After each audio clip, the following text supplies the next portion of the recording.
Hey, this is Pastor Scott from Dallas Baptist Church. We're going to do a sermon preview for a sermon that'll be on August 2nd. This sermon is entitled Rasslin with God, Genesis 32 through 32. I grew up a big wrestling fan. I'll show you here a moment of a slide and talk a little bit more about that. But the overarching thought today is to think about the fact that we wrestle with God, don't we? Sometimes our sins find us out, and God has to break us and mold us and shape us in who we need to be. And God did that to Jacob at Jabbok, the river. He'll do it to us. So I got this slide here, and I grew up a big Ric Flair fan, one of the dirtiest wrestlers in all of wrestling, Slick Rick. In fact, we find out that Jacob is pretty dirty too. He did some unseemly things. But I had, favorite wrestlers like Wahoo McDaniel, the guy in the headdress there, and Kevin Nash, guy in the black NWO shirt. That was my wife's favorite wrestler. In fact, I met her because she was wearing a Kevin Nash T-shirt, and I knew how to get her phone number, get to know her. Sting is on there, good wrestler. Charlotte Flair in the bottom corner with the newer wrestlers. A guy named AJ Styles is in this slide. It's one of my son's favorite wrestlers, a more modern wrestler. And you see the legs locked up in figure four there, Ric Flair's signature move. But I grew up watching these wrestlers wrestle and stories of good and evil. And sometimes the good would change to evil, and that was rare. And that kind of happened to me when I was a teenager and in college. But a lot of times the bad would turn good. Ric Flair was a bad guy who turned good, and sometimes went back to bad, back and forth. Well, we start with this passage in this chapter 32. I'm going to kind of start a little bit ahead of the story, a little background. It says Jacob was greatly afraid and distressed in Genesis 32, 7a. You see, what we find out is in the story that, before the story, I should say, is that Jacob was a trickster. He was born a trickster. Grabbed his brother's heel, supplanted his brother, and found out later on that he would steal his brother's birthright. He would trick him. Jacob would pass himself off to his father as his brother Esau and steal the birthright. Even though Esau was born first, Jacob got the blessing. And this trickery that Jacob does comes out to get him in the end, in some ways. The passage, Genesis 32, he's going back to see his brother, to meet his brother, um, and he's worried. Are his sins going to find him out?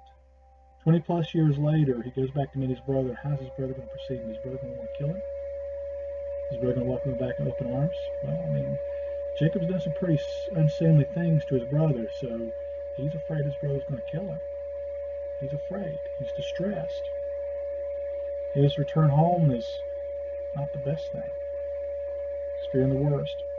So he does a few things. He sends a letter off to his brother, calls him a lord, a superior. He calls himself a servant, a letter. He shows his brother he's full of wealth. He has a lot of wealth now. Um, that he doesn't need daddy's wealth, so maybe his brother won't be as ready to hurt him. But Esau moves toward Jacob in his encampment with 400 men. In other words, brother's coming with 400 men, possibly to kill me. So Jacob takes three precautionary measures. First, he divides his family and his property into two camps. He prays to God for deliverance from Esau's hand in chapter 32, verses 9 through 12. And verses 13 through 21 to 32, he sends a generous gift Esau's way, try to bribe him. It picks up our passage today. It says, the same night he arose and took his two wives, this is Jacob, his two female servants, and his 11 children, and crossed the ford of the Jabbok River. He took them and sent them across the stream and everything else he had. So he sends his property and everything else he had over early. Maybe this is to slow down Esau and his arriving army. Or maybe it's just he wanted to spend time alone. Next verse, verse 24, the first part. He was left alone. He was in solitude. He was alone and afraid. His past was getting ready to find him out. He'd schemed his brother. He'd stolen property. Didn't know what was left. He was alone and afraid. You ever been alone and afraid? Maybe in life, a low point in life where everyone who supported you and helped you had left you. Maybe you burned a lot of bridges. Maybe you'd poured gasoline on those bridges and lit them on fire as quick as you could. Come to find out, you needed those bridges because you were alone and afraid. Well, Jacob was alone and afraid. But we find out that even though he's left alone, he ends up finding somebody. And this is kind of weird. This story, there's a bit of ambiguity here in verse 24 about who this man is. It says, and the man wrestled with him until the breaking of day. So at the very outset of this passage, and we don't find out who this man is until verse 28. He's not really defined. Who is this man? It just says a man. It doesn't really say where he's from, where he came from, what's his name, who he is. We find out, like I said, verse 28, that it's God essentially.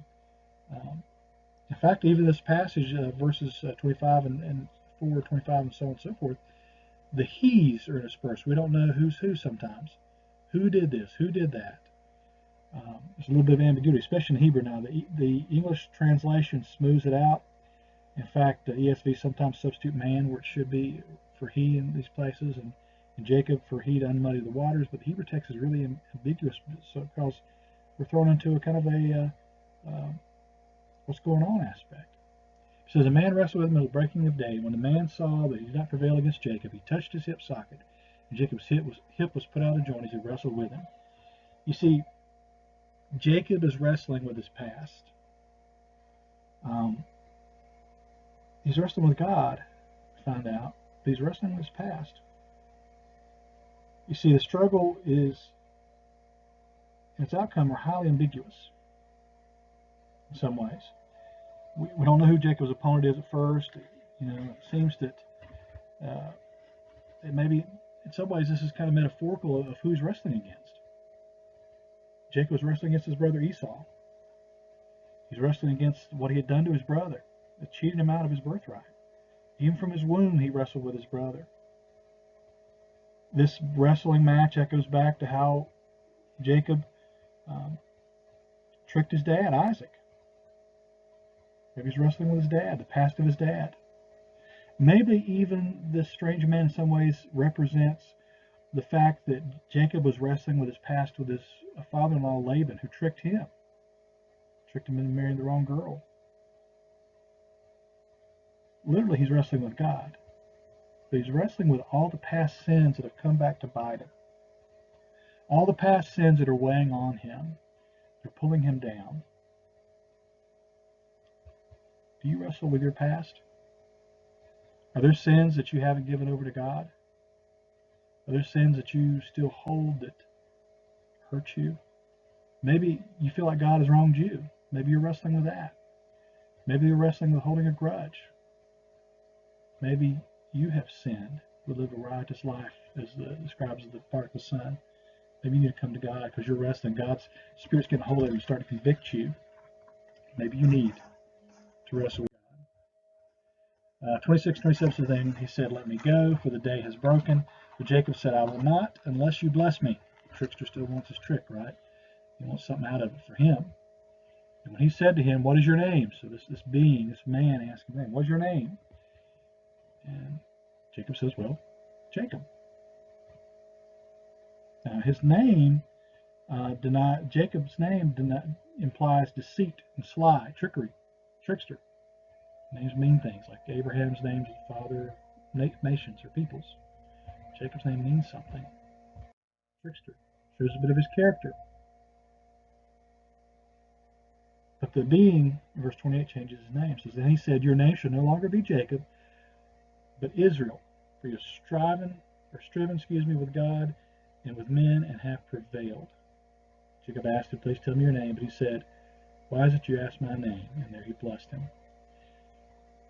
The name change. Jacob has gone from a trickster, a deceitful man with a checkered past, to Israel, someone who's different. And the name Israel is God strives, or God fights, or even God rules. So in his wrestling match with God, his character has been changed. And his name points to his character. Who Jacob is somebody different. Spiritually, he's changed. We'll find out in a little bit, even physically, he's changed. He's got a limp. We'll find out this being is God, or at least God's emissary.